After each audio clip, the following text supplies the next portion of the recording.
নমস্কার বন্ধুরা, SI tuition academy YouTube চ্যানেলে তোমাদের ওয়েলকাম। দ্বিতীয় পর্যায়ক্রমিক মূল্যায়নপত্র 2025 ষষ্ঠ শ্রেণীর ভূগোলের প্রশ্নপত্র, দ্বিতীয় ইউনিট টেস্টের ক্লাস 6 এর প্রশ্নপত্র, ভূগোলের প্রশ্নপত্র। তোমাদের পরীক্ষা হবে 50 নম্বরের, সময় থাকবে 2 ঘন্টা। আর যারা নতুন বন্ধু আমার চ্যানেলে এসছো তারা অবশ্যই চ্যানেলটা সাবস্ক্রাইব করে এক লাইক করে সঙ্গে থেকো এবং তোমাদের বন্ধুদের সঙ্গে ভিডিওটা শেয়ার করতে ভুলো না।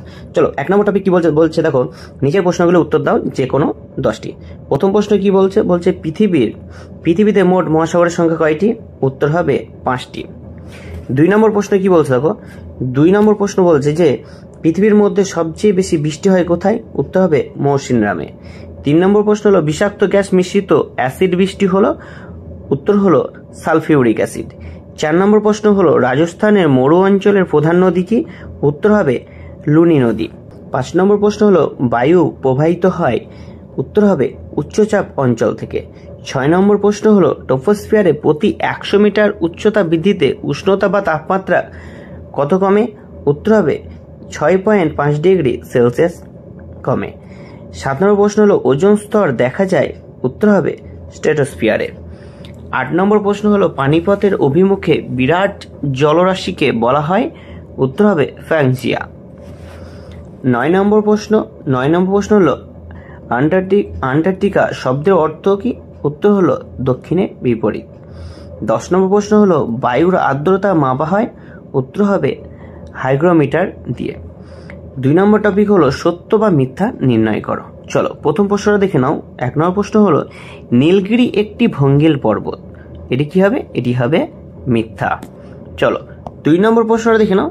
2 নম্বর প্রশ্ন কি বলছে পৃথিবীর বৃহত্তম ম্যানগ্রোভ হলো এশিয়া, উত্তর কি হবে? উত্তর হবে সত্য। 3 নম্বর হলো কুমায়ুন হিমালয়ের উত্তরে অবস্থিত নীলগিরিটির নাম লিপুলেক, এটা কি হবে? এটি হবে মিথ্যা। 4 নম্বর হলো কর্কটক্রান্তি রেখা ভারতের মাঝখান দিয়ে গেছে, উত্তর কি হবে? উত্তর হবে সত্য। 2 নম্বর টপিকে কি বলছে শূন্যস্থান পূরণ করো যে কোনো 6টি। চলো, প্রথম প্রশ্নটা দেখে নাও। প্রথম প্রশ্ন কি বলছে? 1 নম্বর প্রশ্ন হলো সুন্দরবনে লবণাক্ত জলভূমিতে ড্যাশ উদ্ভিদ জন্মায়, কি উদ্ভিদ জন্মায়? ম্যানগ্রোভ উদ্ভিদ জন্মায়। 2 নম্বর প্রশ্ন হলো পৃথিবীর বৃহত্তম হিমবাহটির নাম কি? ড্যাশ পনে কি বসবে? ল্যাম্বার্ট হিমবাহ।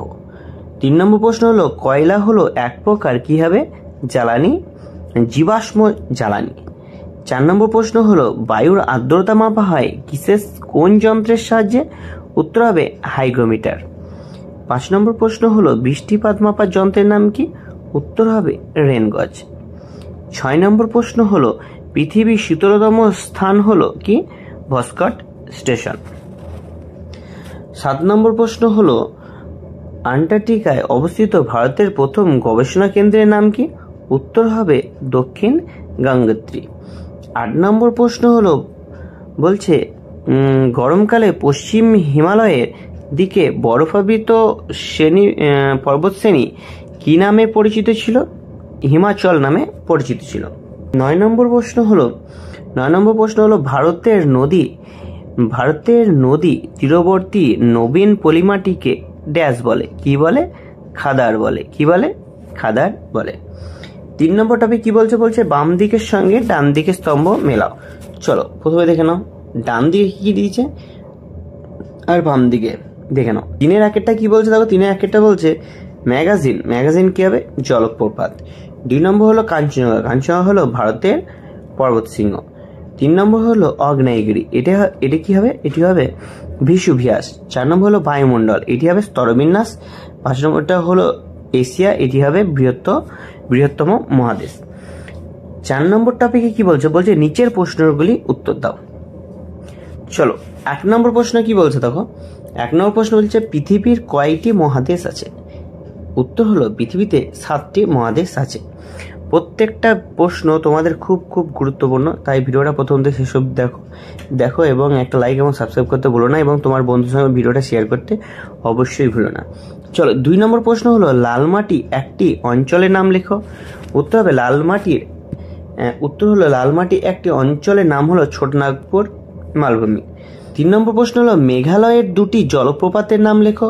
উত্তর হলো মেঘালয়ের 2টি জলপ্রপাতের নাম হলো নেঙ্গথাইমা জলপ্রপাত ও কিনরেম জলপ্রপাত। 4 নম্বর প্রশ্ন হলো শিলাবৃত্ত কাকে বলে? উত্তর হলো পৃথিবীর কঠিন বহিরাবরণ যা বিভিন্ন প্রকার শিলা ও খনিজ পদার্থ দিয়ে গঠিত, তাকে শিলাবৃত্ত বলে। 5 নম্বর প্রশ্ন হলো স্তূপ পর্বত কাকে বলে? উত্তর হলো যখন ভূপৃষ্ঠের ফাটল বা চ্যুতির ফলে মধ্যবিত্ত ভূভাগ উপরে উত্থিত হয়ে স্তূপের মতো আকার ধারণ করে, তখন তাকে স্তূপ পর্বত বলে। 5 নম্বর টপিক কি বলছে টিকা লেখো যে কোনো একটি। বলছে প্রথম টিকাটি হলো সিসমোগ্রাফ। উত্তরটাকে দেখে নাও কি বলছে সিসমোগ্রাফ হলো ভূমিকম্পের তীব্রতা ও স্থায়িত্ব পরিমাপক যন্ত্র। এই যন্ত্রের সাহায্যে ভূমিকম্পের তরঙ্গগুলি লেখচিত্র মাধ্যমে রেকর্ড করা হয়। 2 নম্বর টিকাটি কি বলছে দেখো, বলছে বায়ুমণ্ডল। চলো উত্তরটা দেখে নাও। বায়ুমণ্ডল হলো পৃথিবীর চারপাশে গ্যাসীয় আবরণ। এটি প্রধানত নাইট্রোজেন, অক্সিজেন এবং অল্প পরিমাণে অন্যান্য গ্যাস, জলীয় বাষ্প ও ধূলিকণা দ্বারা গঠিত। বায়ুমণ্ডল আমাদের সূর্যের ক্ষতিকর রশ্মি থেকে রক্ষা করে এবং আবহাওয়া ও জলবায়ু নিয়ন্ত্রণ করে। 6 নম্বর টপিকে কি বলছে দেখো, বলছে নিচের প্রশ্নটি কয়েকটি বাক্যে উত্তর দাও, যে কোনো 5টি প্রশ্নের উত্তর দাও। চলো 1 নম্বর প্রশ্ন কি বলছে দেখো, 6-এর 1 নম্বর প্রশ্ন হলো অরণ্য সংরক্ষণের প্রয়োজনীয়তা কেন?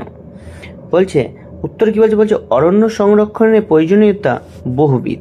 প্রথমত হলো এটি জীববৈচিত্র্য রক্ষা করে এবং বস্তুতন্ত্রের ভারসাম্য বজায় রাখে। দ্বিতীয়ত হলো অরণ্য বাতাসকে বিশুদ্ধ করে, মাটি ক্ষয় রোধ করে এবং বন্যা নিয়ন্ত্রণ করে। তৃতীয়ত হলো এটি কাঠ, জ্বালানি ও অন্যান্য বনজ সম্পদ সরবরাহ করে এবং বহু মানুষের জীবিকা নির্বাহের উৎস। 6-এর 2 নম্বর প্রশ্ন হলো তেজস্ক্রিয় বর্জ্যের ক্ষতিকর প্রভাবগুলি সম্পর্কে যা জানো লিখো।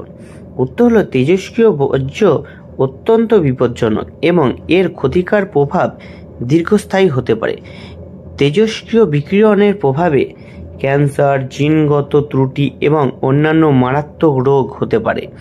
এটি মাটি জলদূষণও করে, যা খাদ্য শৃঙ্খলের মাধ্যমে জীবজন্তু ও মানুষের শরীরে প্রবেশ করতে পারে। তেজস্ক্রিয় বর্জ্য ব্যবস্থাপনার জন্য তাই অত্যন্ত সতর্কতা ও দীর্ঘমেয়াদী পরিকল্পনার প্রয়োজন। 6-এর 3 নম্বর প্রশ্ন কি বলছে, উপগ্রহ চিত্রের 2টি বৈশিষ্ট্য লেখো। উত্তর হলো উপগ্রহ চিত্রের 2টি বৈশিষ্ট্য হলো 1 নম্বর হলো এটি ভূপৃষ্ঠের বিস্তৃত অঞ্চলের সিনোপটিক দৃশ্য প্রদান করে।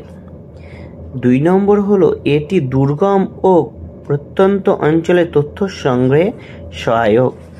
4 নম্বর প্রশ্ন কি বলছে দেখো,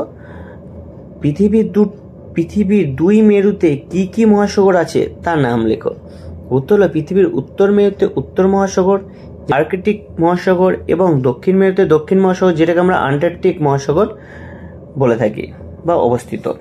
6-এর 5 নম্বর প্রশ্ন বলছে যে আন্টার্কটিকার জীববৈচিত্র্য বর্ণনা করো। উত্তর হলো আন্টার্কটিকার জীববৈচিত্র্য মূলত শীতল জলবায়ুর সঙ্গে অভিযোজিত কিছু উদ্ভিদ ও প্রাণী নিয়ে গঠিত। এখানে প্রধানত শৈবাল, মস, লাইকেন এবং শিল, পেঙ্গুইন, তিমি ও বিভিন্ন প্রকার সামুদ্রিক পাখি দেখা যায়। 6 নম্বর প্রশ্ন হলো দৈনিক উষ্ণতার প্রসার বলতে কি বোঝো। উত্তর হলো দৈনিক উষ্ণতার প্রসার হলো দিনের সর্বোচ্চ তাপমাত্রা এবং দিনের সর্বনিম্ন তাপমাত্রার মধ্যেকার পার্থক্য। 7 নম্বর প্রশ্ন হলো ভারতের কাপাস বয়ন শিল্পের 2টি কেন্দ্র লেখো। উত্তর হলো ভারতের কাপাস বয়ন শিল্পের প্রধান 2টি কেন্দ্র হলো 1 মুম্বাই মহারাষ্ট্র, আহমেদাবাদ গুজরাট। 6-এর 8 নম্বর প্রশ্ন হলো পশ্চিমী ঝঞ্ঝা কাকে বলে। খুব গুরুত্বপূর্ণ প্রশ্ন। উত্তর হলো শীতকালে ভূমধ্যসাগরীয় অঞ্চল থেকে আসা পশ্চিমা বায়ুপ্রবাহের প্রভাবে ভারতের যে বৃষ্টিপাত হয় তাকে পশ্চিমী ঝঞ্ঝা বলে। এটি রবি শস্যের জন্য খুবই গুরুত্বপূর্ণ। ভিডিওটা কেমন লাগলো অবশ্যই কমেন্ট করে জানিয়ে এবং একটা লাইক এবং সাবস্ক্রাইব করতে ভুলো না। দেখা হচ্ছে পরবর্তী ভিডিওতে। ধন্যবাদ।